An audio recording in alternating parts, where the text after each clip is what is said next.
Hello, friends. I'm delighted to be with you here today for a special talk on what I think is very important for the fate of the world, certainly for the future of my country. I want to talk to you today about the policy and political crisis inside the United States. I want to talk to you how it relates to South Korea and to the rest of the world. Most importantly, I want to talk to you today about how I think we can fix the problem as the international community inside the United States for the good and for the peace of the world. I want to start by thanking hankookilbo, a very well-known and internationally well-respected newspaper. It is my honor to be able to address those of you outside my country on behalf of this great newspaper. Many people in South Korea and around the world ask me, what's going on in American politics? It seems so strange, it seems so contentious, like everybody's fighting all the time. Why are Americans so polarized? They often ask me. Second question is more political. How did Donald Trump get elected? Now, I'm not saying that anybody watching this should like him or not like him, but it's a mystery to many people how he got elected. And finally, what can the United States do to become more peaceful as a country politically so that it can be a better world leader? Well, I'm going to seek to answer these questions today, and I'm going to try to do 5 things. Number 1, I'm going to talk first about how the world has changed in my lifetime. And specifically, I'm going to talk about how the world has gotten better since I was a child. Then I'm going to talk about how South Korea has shown the world how to go from poor to rich in just a few decades, how South Korea holds the answer for so many places in the world. Then I want to make the point that that is great, but nothing is perfect. I think that the improvements worldwide, including in the state of affairs in South Korea, has created a political and set of cultural issues inside the United States, and I'm going to show you why. Then I'm going to talk about how South Korea's success is actually leading in part to America's current political crisis today. And finally, I'm going to say what I think we need to do together as a world community, as friendship, as nations that are friends, to solve our problems and continue moving forward as democratic partners. So let's begin. When I was a child growing up in the United States, I grew up in a city called Seattle on the west coast of the United States in the 1970s. And in the early 1970s, I remember my first impression of real global poverty. I remember seeing a picture in the National Geographic magazine, which is a famous and important magazine in the United States. And it was a picture of children in Africa. Now, this is in the early 1970s when there was a terrible famine in East Africa, in Ethiopia. And it was a picture of children who were starving to death. They had flies on their faces, and they had big bellies. They were malnourished. It was a picture of world poverty, and it was designed to share with me as an American the fact that there were people all around the world who were suffering, and there was very little that we could do about it. Now, that had a big impression on me. It had a big impression on everybody my age, as a matter of fact. And I grew up and I was under the conception, I was under the belief that nothing had happened to make world poverty more bearable, to make it better. I thought it was hopeless. Well, I was wrong. And a perfect example of that is what's happened in South Korea from 1970 until today. It's an extraordinary miracle. You see, in 1970, when I was looking at pictures of Ethiopia, South Korea was also a relatively poor country. Not as poor, of course, as Africa, but a relatively poor country.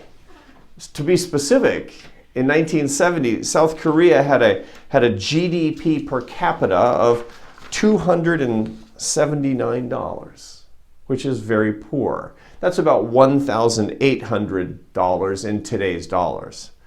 It was about the same in the North, by the way. It was about $300 in the North. It was a little bit higher, but it was mostly the same in 1970. South and North Korea were poor countries. And it didn't seem like there was much that we could do about it.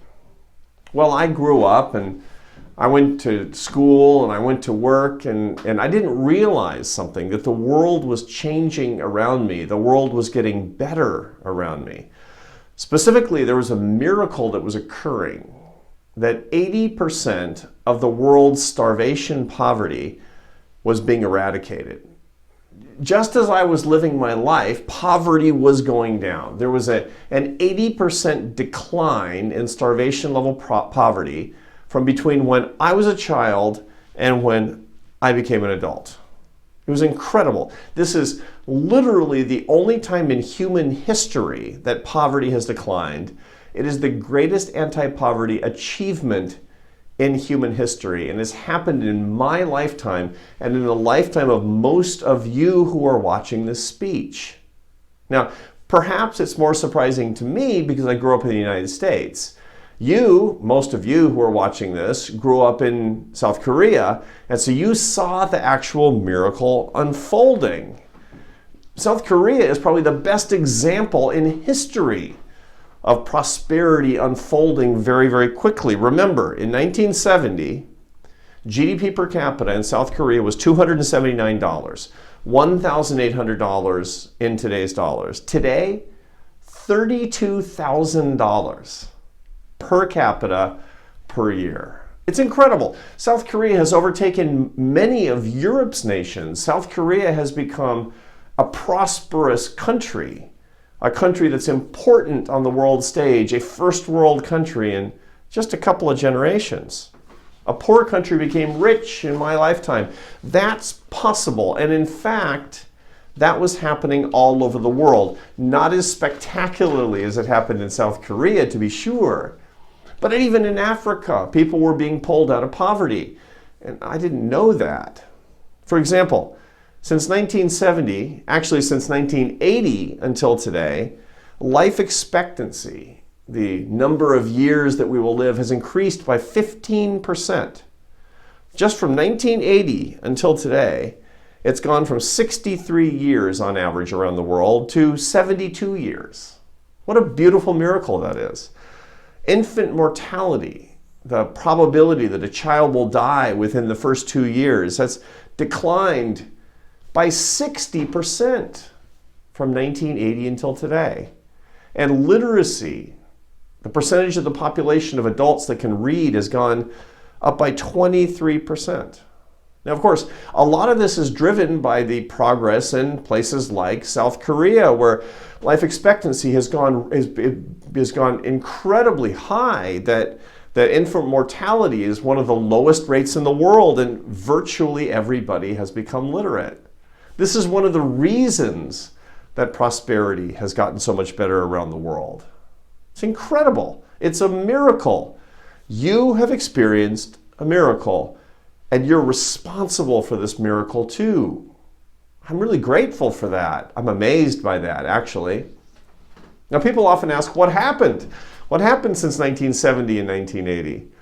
Well, and sometimes we say, well, there have been great forces like the United Nations, which had all kinds of aid and programs. The World Bank, which made banking and liquidity and development easier. The International Monetary Fund, international transnational organizations. But that isn't the reason that people got so much better off in places like South Korea and around the world. It's not it at all. The truth is that there are 6 things that happened since I was a child that turned South Korea from a poor country into a rich country, and lifted people all around the world, even in places like Africa, up. They are property rights, the rule of law, globalization, free trade, democracy, and entrepreneurial capitalism. Those are the forces. It was the laws that made it so, and the culture that changed, and freeing the markets and freeing people's minds. Now, that's so great. We should celebrate. But it's not perfect, because not every single country has enjoyed it. Let's take the case now of North Korea. In 1970, it was about $300 per capita, which is about $1,000 $900 or so today in today's dollars. Okay? What is it today? $1,300. Per capita GDP has not increased in North Korea over the entire period that South Korea has gone from being poor to becoming rich. At the same time, periodic famines. They missed the global miracle. What happened in North Korea where they missed the miracle that happened in South Korea? The answer is they don't have the six forces. The six forces of property rights, of rule of law, of globalization, of free trade, of democracy, and of capitalism. They don't have those six forces, and that's why the country has remained poor. Now, sometimes people ask me, what about the People's Republic of China? What about China? Isn't China a good example of being able to develop and do amazing things without democracy? And the answer is China has done wonderful things. China has made incredible progress. It's true. China has gone from one of the poorer countries of the world to becoming a middle-income country, between $5,000 and $10,000 per year per capita. So the question is, remember those six forces, one of those forces is democracy. Is it possible to make this progress without democracy? Well, let's look at that a little bit. Without democracy, you can develop and you can get out of the worst poverty. It's true. With globalization and free trade and some amount of capitalism, you can. But you can't become like South Korea. You can't become like Taiwan. You can't become like so many countries around the world that became democratic, because this is what we economists call a middle income trap. You have to free the economy, but you have to free people as well. Why? Because only free people are creative. Only free people are truly entrepreneurial. You have to set people free so they can be creative, so they can take risks, so they can do controversial things. If you don't let them do that, you will be stuck in a middle income trap. So it's wonderful what's happened in China, but it's incomplete. Only with democracy will China fully be able to instantiate, to live the miracle that's happened in South Korea. That's the secret to true prosperity, what's happened in Korea and other democratic countries around the world. So here, my friends, is lesson number one. Global free enterprise with democracy has been beneficial for the poorest people in the world. Don't let anybody tell you that it's only good for the rich. That's wrong. It's best for the poor. If you love the poor and you want to lift people out of poverty, you need democratic capitalism. It's a moral good. And as such, South Korea is an example for the world. Congratulations. Now, nothing comes without cost, as we all know.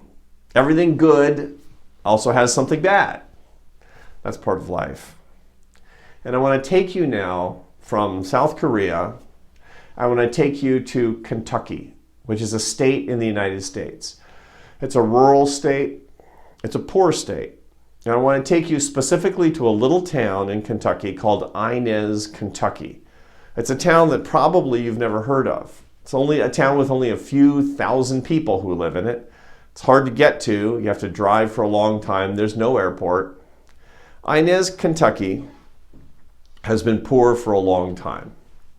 In 1964, President Lyndon Johnson chose Inez, Kentucky as an example of a place that had American poverty, true American poverty, where people didn't have enough to eat, people didn't have enough work, people didn't have enough shelter. People were living in crisis. Why? Because Lyndon Johnson had decided in 1964 to declare what he called a war on poverty. And he needed to show Americans that there was real poverty in the United States, not just in places like Ethiopia and South Korea. He needed to show poverty in America to Americans so that he could launch a war on poverty and have public support. So he went to Inez, Kentucky, and on television, in front of the whole country, he showed the poverty and he said this, quote, I have called for a national war on poverty.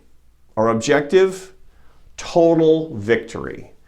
He put in place massive social welfare programs paid for by the government. And since that time, we've never stopped those programs. We've only grown those programs against poverty. We have spent in the United States since 1965, $22 trillion. It's obviously a lot of money. So did we win the war on poverty? Let's look at the data. In 1965, when the programs were put in place, the poverty rate in the United States was 14%. 14% of Americans were living in poverty. Since then, we've spent $22 trillion to pull people out of poverty in America, and today the poverty rate is 14%, the same as it's always been. We have lost the war on poverty, not because people don't have nicer things. The truth is that almost every poor person in America has a television, has a telephone, has a refrigerator, has running water, has enough to eat. The biggest health problem among poor people in 1964 was malnourishment. Today, the biggest health problem among people who are poor is obesity. We've gone from one problem to another, but poverty has not been easier to escape. Relative poverty is something that's still with us, and that's a failure. So, what's going on in places like Inez, Kentucky that helps explain the fact that we still have entrenched poverty? Let's look at Inez and see what's happened. Over the years, as the world was developing in the 1970s, in the 1980s, and the 1990s, as South Korea was rising, the industries and jobs that were in places like Inez, Kentucky, started to change. They started to move. Most of the low-wage industries that were in places like Kentucky started to move to other countries. The natural resources were in different markets. The labor was in different markets. A lot of places like Korea were building factories, were getting international development because of globalization and free trade, two of the forces of prosperity. Later, jobs started to move and industry started to move to places like Indonesia and Guatemala, especially as Korea became a rich country. What did this mean? It meant that the whole world was getting richer, but certain people in the United States were not getting richer. In Inez, Kentucky, misery didn't get better. Misery got worse because it went from being a poor place with low-paying jobs to being a poor place with no jobs and welfare. Now, everybody watching me knows what happens when you don't have a job. The answer is you lose your dignity. Work brings meaning and work brings purpose for everybody, for rich people, for middle-class people, and for poor people. And for people in Inez, Kentucky in 1964, most of them were working. Today, only 29% of the adults in Inez, Kentucky are working. You have high rates of alcoholism, high rates of drug abuse, high rates of suicide. That's what happens when poverty stays and work goes away. And why did that happen? That happened because jobs left, and jobs left because of globalization and free trade. That's a big problem, isn't it? So these forces of prosperity that lifted up the world, that created the wonderful situation that we see in South Korea today, they weren't so great for certain parts of the United States. Now, this happened not just in Inez, Kentucky, it happened in places all across America. We found that from 1965 until today, the percentage of men between the ages of 25 and 64 not in the workforce. So working age men with good health who were not in the workforce, it was in 1965 about 3%. Okay, today it's about 12% of men. It's quadrupled in number, the percentage of men that are not working who could, permanently out of the workforce. A prime age man, a man between 25 and 65 who should be working, is more likely to not be in the labor force if he doesn't have a good education, if he's not married, if he's not an immigrant. One key thing that I want to bring to your attention is that some of the most successful people in America are immigrants. We need immigrants in this country. We need more immigrants in this country. We love immigrants in this country. I know that it sounds like we don't because of politics, but that's not true. Our culture is based on immigration. Immigrants tend to do very well. The problem is that if you're not an immigrant, you're not married, you don't have an education, you're most likely not going to have dignity because you won't have a job, and that will keep you in poverty. What will you say? Well, and you might think that immigrants are taking your jobs. You might think that globalization and free trade are bad things, of course. Now, one of the things that we find is that the percentage of men who don't work, who take illegal drugs, is 31% compared to 8% of people who work. 8% is too high. 31% is a national disaster. Now, there's a lot of research that shows that this is one of the biggest social problems that we have in the United States. There's a Nobel Prize-winning economist named Angus Deaton who teaches at Princeton University in New Jersey.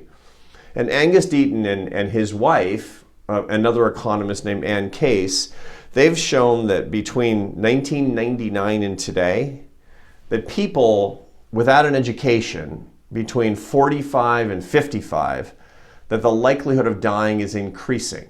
So for the first time in human history, mortality is increasing instead of decreasing in the United States, in the most developed country in the world, for a group of people that are between 45 and 55 and who don't have an education. There's 3 reasons for this: alcohol abuse, suicide, and drug overdoses. These are called, my friends, we call these deaths of despair. Despair because of idleness, despair because of a lack of work. And the lack of work, why? Because of the changing structure of the economy. The changing structure of the economy, that's the dark side of the wonderful blessings that have happened in my lifetime around the world. Now, on top of this, we had a terrible financial crisis in 2008. The financial crisis, of course, is always different than an ordinary recession. It happens less frequently, but it's a slow recovery. And there's a difference in income growth for a whole decade later. Specifically, what do I mean? That usually after a recession, every income group comes back in prosperity quickly. After a financial crisis, most of the income gains for 10 years go to the top 20% of the income distribution, which means places like Inez, Kentucky, still no luck. What's the political result of all this? Where people in places like Kentucky, around the world, around the country, who have low education levels, where they see their jobs going overseas. They see immigrants who are prosperous and they're not. They see a financial crisis where it seems like rich people are just fine and they're not.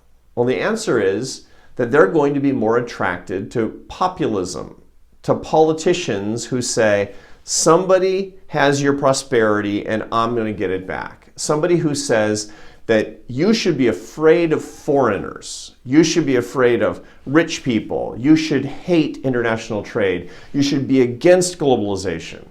And my friends, that's President Donald Trump. That's also many people in the Democratic Party in the United States today. That's populism. I've done research that shows just in the past 100 years across 20 advanced economies that when we have a financial crisis over the first 10 years, because of these dynamics that we're seeing in the United States, on average, you see a populist politician win at the end of 10 years. There's nothing surprising about President Donald Trump. He is a natural result of what we've seen since 1970 with globalization and free trade and with the peculiar special effects of the financial crisis. People ask me again, why President Trump? How did he get elected? And I will take you through the process one more time. Number one, the global expansion of trade changes our economy. Number 2, people lose their ability to work and earn in places like Kentucky. Number 3, millions of people lose their dignity and they turn to drugs and welfare. Number 4, the financial crisis makes it much, much worse. Number 5, millions of people become sympathetic to the idea that foreigners are stealing from us and trade is bad. Number 6, Donald Trump and other populist politicians, they take up an agenda against trade and globalization. And number 7, if he's running in an election against an opponent who's not in touch with these problems, he wins. And that's what happened in 2016. In 2016, Donald Trump won 89% of the vote in Inez, Kentucky. Donald Trump, in point of fact, won the largest vote share in places in the United States that had the highest rates of alcoholism, suicides, and drug overdose deaths. Where people felt despair, they believed in that political agenda. And that's why we are where we are today. Lesson number 2. Globalization, which is good, but has different effects on different people. When you add that to failed welfare policy and a financial crisis, it marginalized whole classes of people across America. Donald Trump in 2016 was the only national politician who understood this, and that's why he won. Now, where do we go from here? Donald Trump has lost an election. We're in a new political time. There's an opportunity for us to turn our backs on polarization and populism, but we have to make the right choices. To begin with, we have to reject a peculiar choice. It seems to many Americans that we have a choice between poverty around the world and poverty at home. Why is there this choice, people think? Because when there was poverty around the world, there was prosperity at home with jobs. And when the jobs went away, the world got richer and parts of America got poorer. So therefore, people think we have a choice. We have to choose between a South Korea that's poor and a Kentucky that's poor. But that's what explains our anti-trade policies and our anti-immigration policies here. But that's a false choice. We don't have to make that choice. We need a new way of thinking, a new way of putting together policy and politics in the near term, in the medium term, and in the long term. So let's start with the near term. Let's start by getting rid of bad policies. Let's get rid of job-killing policies like trade barriers. Here's the great irony of the last 4 years in American politics. Just as national politicians said, I will put barriers in front of trade and tariffs, that will bring jobs back, it did just the opposite. The data are very clear that trade barriers and tariffs destroy jobs in the United States. And we need to get rid of these bad policies. Look, my friends, we can't turn back the clock to a time when South Korea was poor. We don't want to do that. It's a better world where South Korea and the United States are both rich countries working together. These changes, they're permanent, thankfully. Protectionism makes things worse for everybody, not better. So we need to first, in the near term, get rid of these bad policies to turn our back on these mistaken policies. In the medium term, we need to do something very important for places like Kentucky, and that is to modernize and improve our education system. When I look at the data on education systems, I don't see that the United States has the best education system. I wish we did, but where do I see the best education systems in the world? South Korea and Finland, the two best education systems, two rapidly progressing countries that are experiencing a lot of progress, which is great. We need to learn from other countries around the world and to invest in our population so that they have skills that are our comparative advantage, so that we can train people in the jobs of the future. We need to rethink our whole approach to education. When I visit countries like South Korea, like Germany, like Northern Europe, that have education systems that are working quite well, what do I find? I find that there's not just two classes of people who don't go to college, university, and people who do go to university. I find there's lots of ways to train people for skills and jobs of the future, and I admire that. We need a teaching system that's more modern, that teaches modern skills, including skills in advanced and flexible manufacturing, high-skill manufacturing that doesn't require a university education. Now, why don't we have that? One of the problems that we have is we have a highly bureaucratized and unionized teaching system in the United States. We need to change that. That's a big challenge for us in the United States, and that's something that needs to change for the benefit of our children, for the benefit of our future, and for the benefit of our population. In the medium term, in other words, we need, in the United States, an updated education system. In the long term, we need to remember our unique culture. One of the things I'm most proud of being an American is that I come from immigrants. I come from people who came from countries that were poor. My wife is an immigrant. My wife grew up in poverty, in a dictatorship. And now she lives in the freest country in the history of the world. In a country that showed the world how democratic capitalism can make everything better. In a country that has friends like South Korea that are showing the rest of the world as well. But we're forgetting our cultural values in this country by turning our back on immigration, turning our back on globalization, by arguing against free trade, by not being truly capitalistic in ways that we should. We're not entrepreneurial enough. We need to remember that the United States, it's a country based on faith, on family values, on hard work.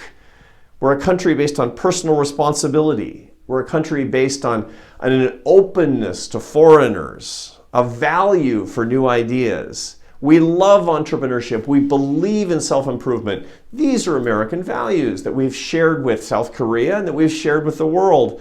But we're forgetting these values, and we need to get these values back. We need, in the long term, leaders, new leaders who understand these values and promote them with enthusiasm, with joy, who understand and promote these values with confidence. And this is lesson number 3. The American people don't need more welfare from the government. The American people, they don't need a closed economy without trade. We need a good education, we need the dignity that comes from work, and that we need a culture of hope. So here, once again, let me tell you the lessons that I take looking at the political situation today and the opportunities for the future. Lesson number 1, there's a huge amount to celebrate around the world. The world is better because of the countries that have followed the 6 principles of prosperity and have followed South Korea's successful model of progress for the future. Lesson number 2, nothing comes without cost. America's political crisis today is a result not just of the financial crisis, but of our own inability to adjust to a prospering world. Lesson number 3, if we want to fix this, we don't need more protectionism. We don't need more socialism. We need a better education system and a return to our unique cultural values. I am working for these things in my work as a public policy analyst and as a professor. I'm proud to work for these things. And this leads me to my concluding thought. Number 1, thank you for watching this talk. I hope you found it useful and I hope you found it helpful. But number 2, I especially want to thank my Korean friends for 4 things. Number 1, thank you for standing for democratic capitalism. Not everybody believes in it, but your life, your living, your prosperity is witness to how important it is around the world. Truly, our shared values are being shown to the world through your values. Second, I'm thankful to my Korean friends for being a beacon of freedom in East Asia. East Asia is a part of the world that's not always safe for democratic capitalism. We need countries like South Korea that people want to emulate, that people want to imitate. You're standing for democratic capitalism in a part of the world that needs it. Number three, I want to thank my South Korean friends for your friendship to the United States, for standing by the United States, for believing in what we do, remembering that the important bilateral relationship with the United States helps keep the world safe. In fact, the world needs our friendship, and our friendship depends on you. And finally, I want to thank you for showing the world that progress is possible. When people say that progress isn't possible, that poverty is inevitable, I show them the example of South Korea. Your hard work, your personal responsibility, your enthusiasm, your hope, your optimism made that possible. I admire you for that, and I thank you for that. I'm Arthur Brooks. It's been my honor to address you today.